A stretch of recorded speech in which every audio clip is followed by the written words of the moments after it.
I first ran into Mira in the sunken library zone. I had gotten turned around inside that glitchy maze of spiral staircases and floating bookshelves. I was just about to log off when this tall figure with silver robes and an ivory mask appeared in front of me. This wasn't virtual, she was real or something close.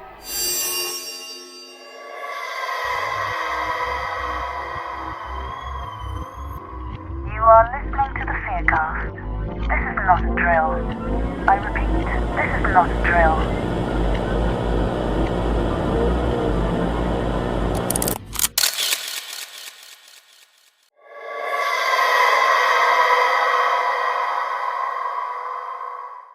It started when I joined a lesser-known indie MMO called SpiritThorn. It wasn't big and most of the player base had already moved on to other games, but that's what drew me in. The world had this dreamlike, soft-hued look, like an old postcard soaked in tea. Characters didn't speak, they used symbols, and the environments looked like they were built from forgotten memories. You couldn't fast travel, and even walking felt slow, which I found oddly calming. I first ran into Mira in the sunken library zone. I had gotten turned around inside that glitchy maze of spiral staircases and floating bookshelves. My character kept falling through unrendered floorboards.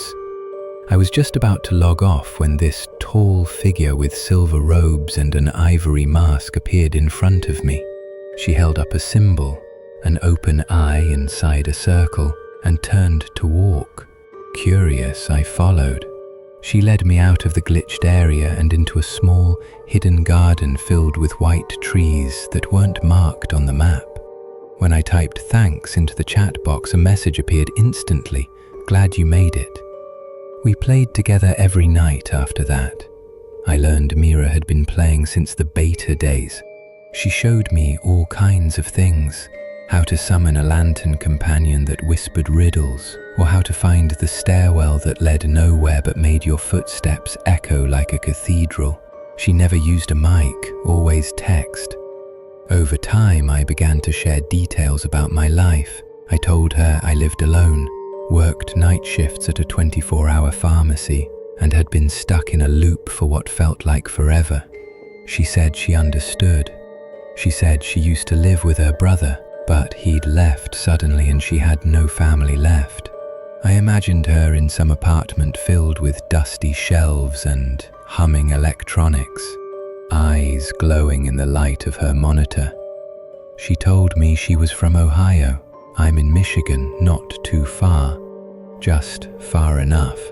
We started sending each other messages outside of the game, not texts. Mira didn't do phones. She used an old, encrypted messenger I had to install from a sketchy link.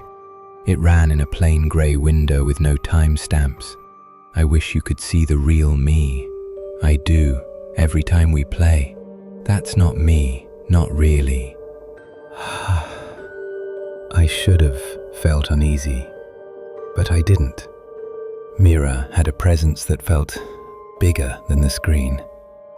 I once told her I had a recurring dream where I was floating in a train station at night with no exits.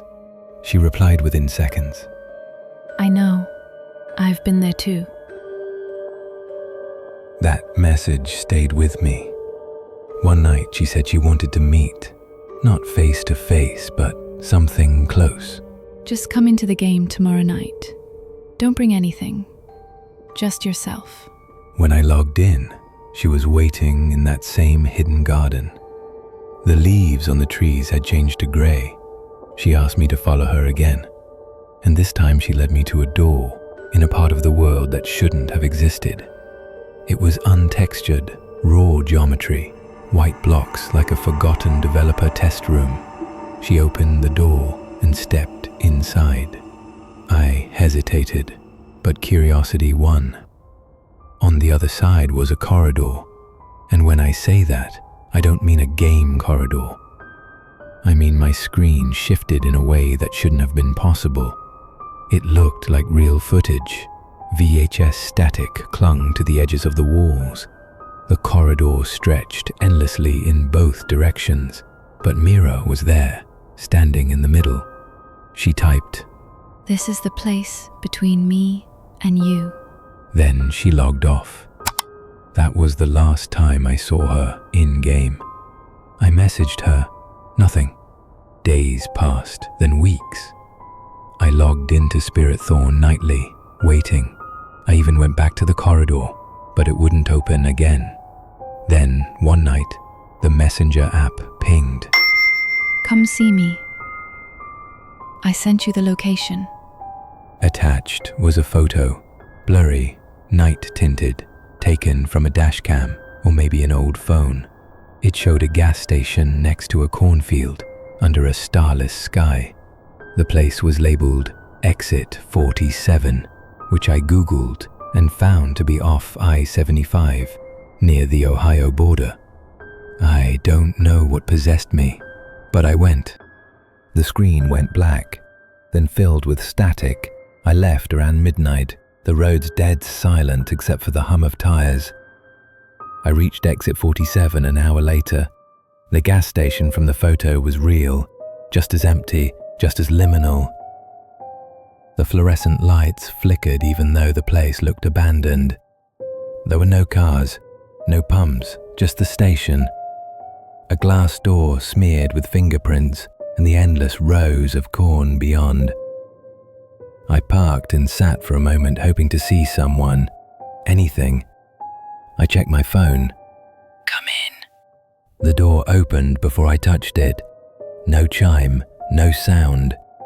The inside was wrong. It was deeper than the outside suggested. Aisles longer than possible, shelves repeating. I walked through it like a dream, and then I heard it. A faint electronic hum, like a monitor warming up. A low whisper of static. At the back of the store was a door. Not an employees-only one, not a storage area, just a grey, metallic slab without a handle. It slid open as I approached. The room behind it looked like the corridor from the game. Same impossible geometry, same flickering light. Mira stood in the center, still in her ivory mask. But this wasn't a model. This wasn't virtual. She was real, or something close. Her form pulsed subtly, like she was held together by frequencies instead of bones. I couldn't see her face, but I could feel it watching me, like pressure behind my eyes. She didn't speak. She just raised her hand and made the open eye symbol from the game. Then she touched my chest. I woke up in my car outside the gas station with the dawn creeping in. The store behind me was boarded up. There were weeds through the pavement, like it had been abandoned for years. I checked my phone. The messenger app was gone. So was SpiritThorn. The shortcut led nowhere.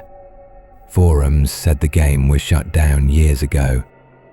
My email history with Mira's account had vanished. Every record of her was wiped clean. That was 2 months ago. Last night I was organizing old files on my PC when a folder popped up on my desktop. It was named Where You Are. Inside was a single executable file, and through it, slowly, came a familiar message. I missed you. This is the place between me and you. And now, I can't close the window. It's full screen, locked. My keyboard doesn't work. My webcam light turned on. She's still watching. She found me again, and this time, I think she's closer.